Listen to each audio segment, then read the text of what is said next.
Hey everyone, welcome back to Corporate Decoder. Today ZDI just filed its quarterly report for April 2026, and I am seeing some serious shifts in their financial health.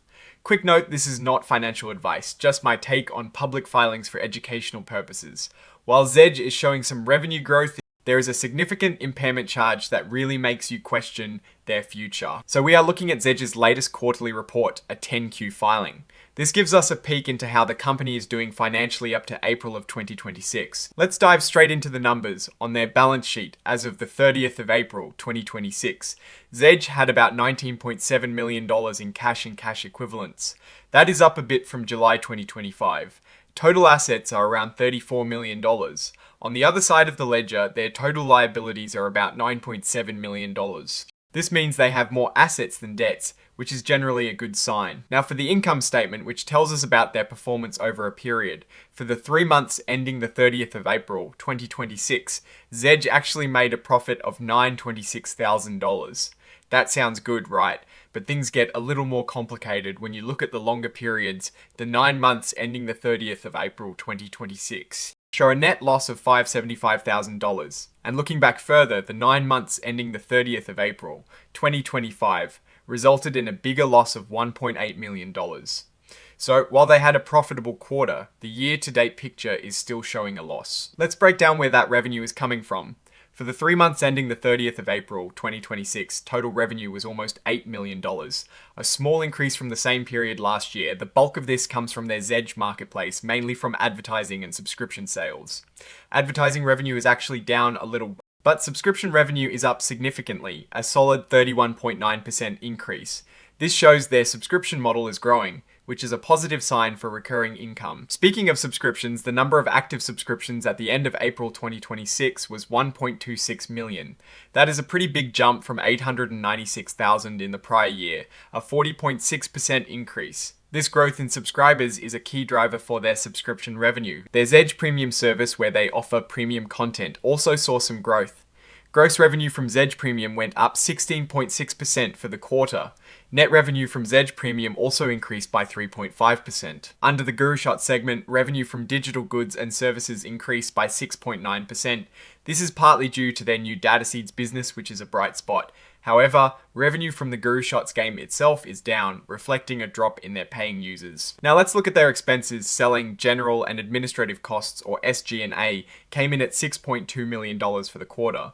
This is actually a slight decrease compared to the previous year. A big reason for this drop is lower spending on user acquisition, especially for GuruShots, and less stock-based compensation expense. Speaking of stock-based compensation, it dropped a massive 76.1% for the quarter.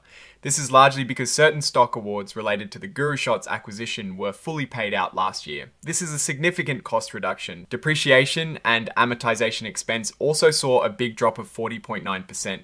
This is mainly because of some significant impairment charges we'll talk about in a moment. Here is where things get concerning. The company recorded an impairment charge of about $3.6 million related to their Emojipedia assets.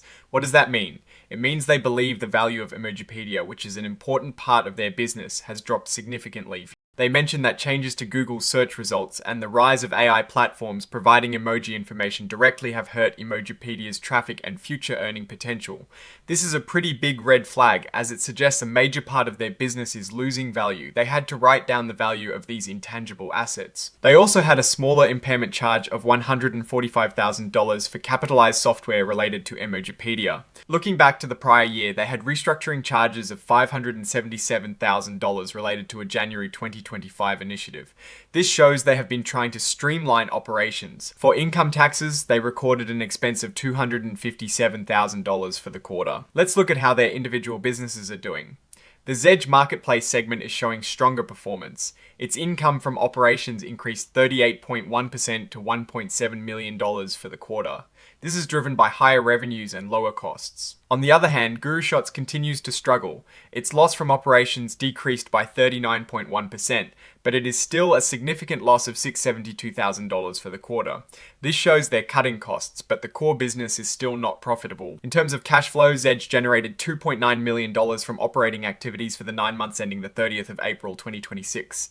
This is an increase from the same period last year. This positive cash flow from operations despite the net loss is partly due to non-cash adjustments like the impairment charges and changes in their working capital. Investing activities used $304,000 for the 9 months. This was mainly for developing software and buying equipment. Financing activities used $1.7 million.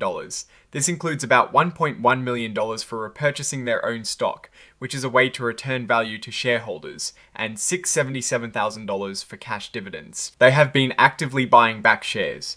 In just the first 3 months of 2026, they purchased 80,000 shares. This shows a commitment to reducing the number of outstanding shares, which can sometimes boost the stock price. As of the 10th of June 2026, they had about 12.5 million shares of Class B common stock outstanding. Looking ahead, on the 4th of June 2026, the board declared another quarterly cash dividend of 2 cents per S-share, which will be paid out soon. They also authorized an additional $2 million for stock repurchases.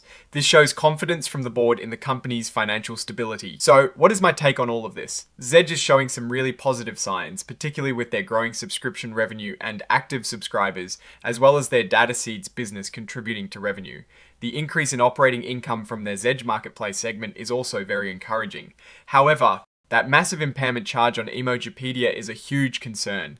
It suggests a significant portion of their business is not performing as expected, and its value has drastically decreased. It makes you wonder how sustainable their growth is if key assets are losing value so quickly. The fact that they are still reporting a net loss for the 9-month period, even with a profitable quarter combined with the EMOJIpedia write-down, paints a mixed picture. The risk I am watching is whether the growth in subscriptions and data seeds can truly offset the declining performance and valuation of other core assets. What I am actually looking for is consistent profitability across all segments and a clearer path to sustained growth that does not rely on write-downs of key assets. Oh, and the research tools I actually use are linked in the description. They help keep this channel going. That is my take. Stay decoded. If this analysis was valuable, hitting that like button really helps. And subscribe for more deep dives. Don't forget to check out the Discord in the description.